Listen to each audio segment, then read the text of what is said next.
हकीकत है आपके सामने। बिल्कुल ठीक है सर, इस पे आपने वैसे तो क्या, लेकिन सर एक चीज पे मैं जरूर तवज्जो चाहूंगा आपकी। ज़राअत के शोबे में कहा जा रहा है कि वो बढ़ा दिए गए हैं। इमरान खान ने किसानों से मुलाकात भी की, गुज़श्ता हुकूमत पर तनकीद भी हुई, किसानों से मिलते नहीं थे आप लोग, इसमें कितनी हकीकत है? और जरा ये भी बताइएगा कि नून लीग ने किसानों के लिए किया गया है, क्या किया था, ये भी एक मैं क्वेश्चन है। समझता हूँ कि अभी तो खान साहब जरा कोई नींद की जो गोली खाई है उससे निकले बाहर और थोड़ा सा होश में आएंगे तो उनको पता चलेगा हमने क्या किया है। ये सारा तारीख का हिस्सा है। अब काश के खान साहब नेशनल असेंबली की सैलरी तो लेते रहे लेकिन असेंबली अटेंड नहीं की उन्होंने 20, 13, 18 में। अगर वो आते तो उनको पता चलता। हमने संदेला साहब ने जो फिस्कल ईयर 20, 15, 16 था उसमें हमने किसानों को एक पाकिस्तान की एक तारीखी पैकेज दिया था 341 अरब का।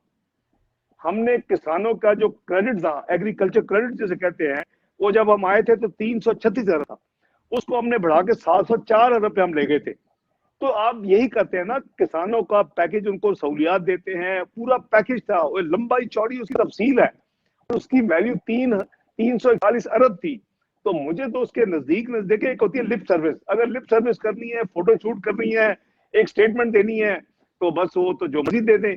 लेकिन मैं समझता हूँ कि हमारी पूरी जो है फोकस थी और हमने अल्लाह के फजलो करम से मुझे ये बताएं कि जी 3 साल में इन्होंने किसानों के लिए इतना कुछ अगर कर दिया है और इनका फोकस है एग्रीकल्चर, तो इनके जमाने में 36 लाख मैट्रिक टन जो गंदम अभी करंट साल में 1 जुलाई 2020 से लेके एंड ऑफ मार्च 2021 का ऑफिशियल फिगर है कि 36 लाख मैट्रिक टन गंदम इंपोर्ट हुई है पाकिस्तान में। इस गवर्नमेंट का अपना फिगर है कि 2,80,000 मैट्रिक टन चीनी इंपोर्ट हुई है। तो ये कैसी किसानों की खिदमत है कि हर चीज की कीमत आसमान पे है। अगर प्रोडक्शन ज्यादा हुई है, आपने उनको पैकेज दिया है, और तो फिर तो कीमतें बड़े कंट्रोल में होनी चाहिए। तो किसी भी चीज की कीमत इनके कंट्रोल में नहीं है। लोग चीखो पुकार कर रहे हैं, सब्जियां भी नहीं बेचारे खा सकते।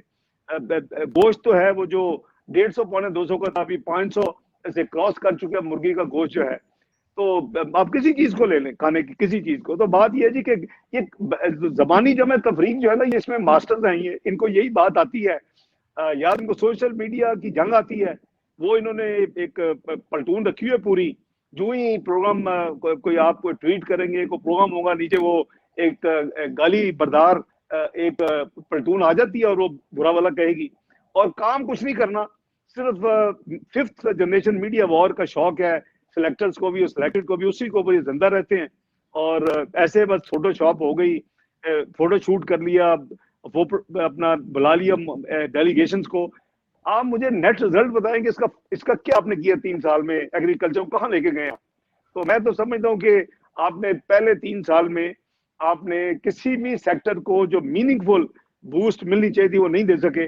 सवाए आपने को फाइटिंग स्कीम जरूर दी हैं जहां आपके इंटरेस्ट होंगे और जिनको आपने लुक आफ्टर करना होगा, और जिसको आप बुरा भला कहा करते थे कि एमनेस्टी स्कीम को आप गालियां निकालते थे और आप ट्वीट्स करते थे जी ये एमनेस्टी स्कीम जो है। जब हमने ग्लोबल जो टैक्स रिवीजन के जो फोरम है ओईसीडी, उसको ज्वाइन किया 2016 में, और उसके नतीजे में हमने एक दफा कहा जी हम पूरी कौम को एक मौका हम करेंगे कि हर चीज अपनी डिक्लेयर करें पाकिस्तान से अंदर और बाहर। तो आप इनको निकाले तो इन्होंने क्या क्या यानी अजीब किस्म की बातें और बुरा भला नहीं कहा उस वक्त की हुकूमत को। और अब कई दफा वो ये कर चुके हैं। हमारी आखिरी स्कीम भी इन्होंने फिर आके अनाउंस की, उसके बाद 2-3 और स्कीमें दी। आज भी आपके कुछ सेक्टर्स को कोई पूछा नहीं जा सकता वो पैसा कहाँ से आया है, काला धन है या क्या है। तो जो चीजें एक बंदा कहे उस पर अमल दरामद करे। तो बहरहाल ये हकीकत है जी जो हम बात कर रहे हैं। बिल्कुल ठीक।